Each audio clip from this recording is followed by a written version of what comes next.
বিৰোধী ঐক্য অকল আমাৰ ইণ্ডিয়ান এলায়েন্সৰ কথাই কয়। বিজেপিৰ পৰাওতো বহুত দল আঁতৰি গৈছে, NDAতো এলায়েন্স, আৰু সংখ্যা যদি আপোনালোকে চায় ইণ্ডিয়া এলায়েন্সত যিমান পলিটিকেল পাৰ্টি আছে তাৰ দুগুণ পলিটিকেল পাৰ্টি এটা সমষ্টিৰ পাৰ্টিৰ লগতো বিজেপি দলে তেওঁলোকৰ এলায়েন্স কৰিছে। এইটো এটা প্ৰথম এক্সপেৰিমেণ্ট আমি ভাবিছিলোঁ, কাৰণ সদায়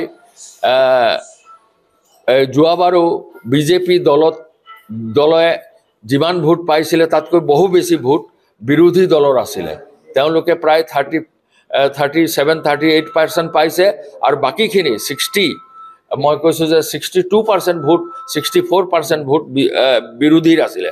তো সেই বিৰোধীৰ ভোট যাতে বিভাজিত নহয় তাৰ কাৰণে আমি আন্তৰিকতাৰে চেষ্টা কৰিছিলোঁ, আৰু বহুখিনি আমি সফল হৈছোঁ। ক'ৰবাত আমি সফল হ'ব পৰা নাই, হ'ব হোৱা নাই। দেশত দুখীয়া হৈ গৈছে, ধনী মানুহ ধনী হৈ গৈছে। আজিয়ে দেখিলোঁ যে আমাৰ এছিয়াৰ ভিতৰতে চবতকৈ ধনী 1-2 নম্বৰ আম্বানী আৰু আদানী। আৰু এইফালে আজি তাৰিখত মাননীয় প্ৰধানমন্ত্ৰীয়ে কোৱা মতে 80 কোটি মানুহক, 140 কোটিৰ ভিতৰত 80 কোটি মানুহক তেওঁলোকে ৰেচন দি জীয়াই ৰখাৰ অৱস্থা এটা সৃষ্টি হৈছে। আজি এটা কৈ যিবোৰ ৰাজহুৱা সম্পত্তি আছিলে এই বিজেপি চৰকাৰে বিক্ৰী কৰিলে। আনকি অতি লজ্জাৰ কথা আমাৰ অসমীয়াৰ কাৰণে, ভাৰত ৰত্ন লোকপ্ৰিয় গোপীনাথ বৰদলৈৰ নামত যি বিমান বন্দৰ আছিলে সেই বিমান বন্দৰো আজি আদানীৰ বিমান বন্দৰ হিচাপে পৰিচিত। সেইটোকো আমি ৰক্ষা কৰিব নোৱাৰিলোঁ। এনেকুৱা এটা চৰকাৰক আমাৰ ৰাইজ আৰু বিশেষকৈ অসমীয়া ৰাইজৰ কাৰণে একেবাৰে কল্যাণকামী নহয়। এই কাৰণে পৰিৱৰ্তন কৰিব লাগিব। আমাৰ শোণিতপুৰ সমষ্টিত একেবাৰে সাধাৰণ ঘৰৰ, খাটি খোৱা শ্ৰমিক ঘৰৰ এজন নিষ্ঠাৱান কংগ্ৰেছ কৰ্মীক এইবাৰ প্ৰাৰ্থিত্ব দিছে। আৰ্থিকভাৱে তেওঁ বৰ নহয়, কিন্তু ৰাইজৰ আশীৰ্বাদ তেওঁৰ ওপৰত আছে। যিটো সময়ত মাহেকত 4বাৰ ডাঙৰ ৰাজনৈতিক নেতাবোৰে দল পৰিৱৰ্তন কৰিছে, সেই সময়ত আমাৰ প্ৰেমলাল গঞ্জুৱে যোৱা 20 বছৰে প্ৰাৰ্থিত্ব নাপায়ো একান্তভাৱে কংগ্ৰেছৰ নীতি আদৰ্শক খামুচি ধৰি দলক সেৱা কৰি আহিছে।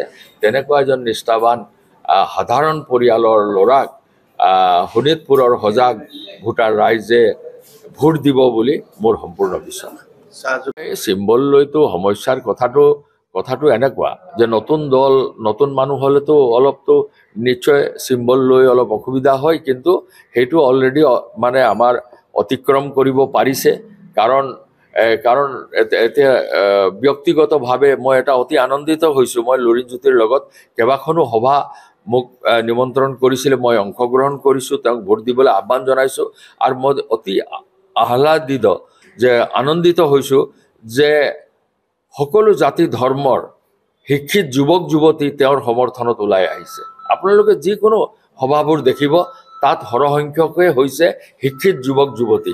তেওঁলোকে জানিছে যে তেওঁলোকে কি ধৰণে আজি তেওঁলোকে চাকৰি সংস্থাপনৰ পৰা বঞ্চিত হৈছে, তেওঁলোকে গোটেই কথা বুজি পাই আহিছে। এইটো আৰম্ভণি, আৰু মই ভাবোঁ যে এই আৰম্ভণিতে যথেষ্ট প্ৰত্যাহ্বান দিছে, আৰু মইতো আশা কৰিছোঁ যে লুৰিণজ্যোতি গগৈ জয়লাভ কৰিব।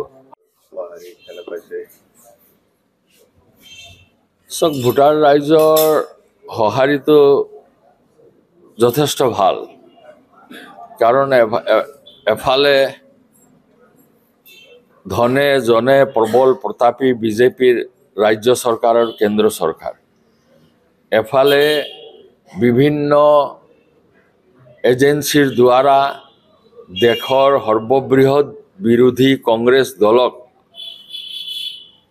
কি ধৰণে অসুবিধাত পেলাইছে গোটেই ভাৰতবৰ্ষৰ ৰাইজে দেখিছে। আৰু এনেকুৱা ঘটনা, অগণতান্ত্ৰিক ঘটনা এইবাৰ বিজেপি চৰকাৰে কৰিছে, যিটো যোৱা স্বাধীনতাৰ পিছত যোৱা 75 বছৰত কোনোদিনেই এনেকুৱা অত্যাচাৰ চৰকাৰৰ ফালৰ পৰা বিৰোধী দল আৰু বিৰোধী দলৰ নেতাৰ প্ৰতি হোৱা নাছিলে, আনকি বিজেপি নেতাসকলৰ প্ৰতিও হোৱা নাছিলে। আৰু সেইকাৰণে এই নিৰ্বাচনটো যথেষ্ট প্ৰত্যাহ্বান। আৰু বিশেষকৈ আমাৰ অসমৰ কাৰণে আমি কৈছোঁ যে বিজেপি চৰকাৰটো হৈছে প্ৰতিশ্ৰুতি ভংগ কৰাৰ চৰকাৰ। এই চৰকাৰে অসমীয়া ৰাইজক যি প্ৰতিশ্ৰুতি দিছিলে মাননীয় প্ৰধানমন্ত্ৰী নৰেন্দ্ৰ মোদী ডাঙৰীয়াই যে আমাৰ চৰকাৰ হ'লে বিদেশী এমাহৰ ভিতৰতে টালি টোপোলা বান্ধি যাব। প্ৰত্যেক বছৰে আমি 2 কোটিকে শিক্ষিত যুৱক যুৱতীক কৰ্মসংস্থাপন দিম। অসমীয়াৰ স্বাৰ্থৰ সুৰক্ষা কৰা অসম চুক্তিক আমি আখৰে আখৰে পালন কৰিম। আৰু বিশেষকৈ 6 নং দফা কাৰ্যকাৰী কৰিবলৈ এটা হাই লেভেল কমিটি জাষ্টিছ শৰ্মাৰ নেতৃত্বত বনাই দিয়া কমিটিয়ে যি পৰামৰ্শ দিব তাক আমি দাড়ি কমা পৰিৱৰ্তন নকৰাকে তৎকালে গ্ৰহণ কৰিম বুলি ভাৰতবৰ্ষৰ গৃহমন্ত্ৰী অমিত শ্বাহ ডাঙৰীয়াই পবিত্ৰ পাৰ্লামেণ্টৰ সদনত এই কথা কৈছিলে।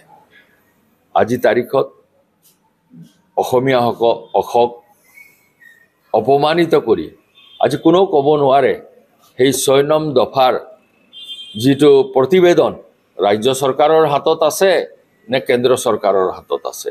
আনকি তেওঁলোকে স্বীকাৰেই নকৰে যে কাৰ হাতত আছে আৰু সেই প্ৰতিবেদনত কি ব্যৱস্থা ল'লে। আৰু অসম আৰু অসমীয়াৰ কাৰণে আৰু এটা ডাঙৰ সংকট হৈছে যে চিটিজেন এমেণ্ডমেণ্ট বিল যিটো আনিছে।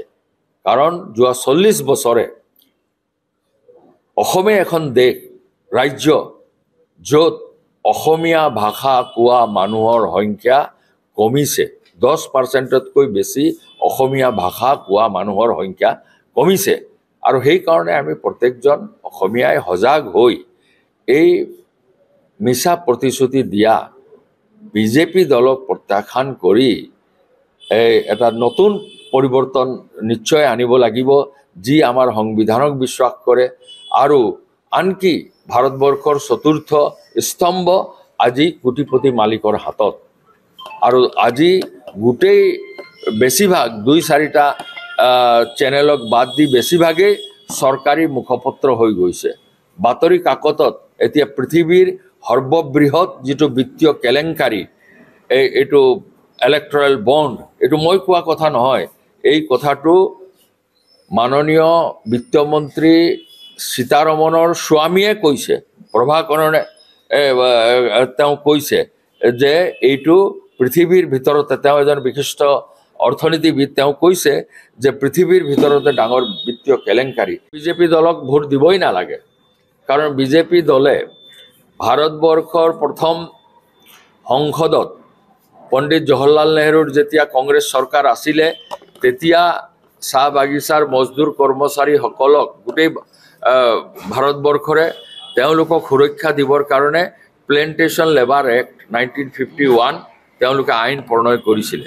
আৰু সেই আইনৰ যোগেদিয়ে চাহ বাগিচাৰ শ্ৰমিক কৰ্মচাৰীসকলে সা সুবিধা পাইছিলে।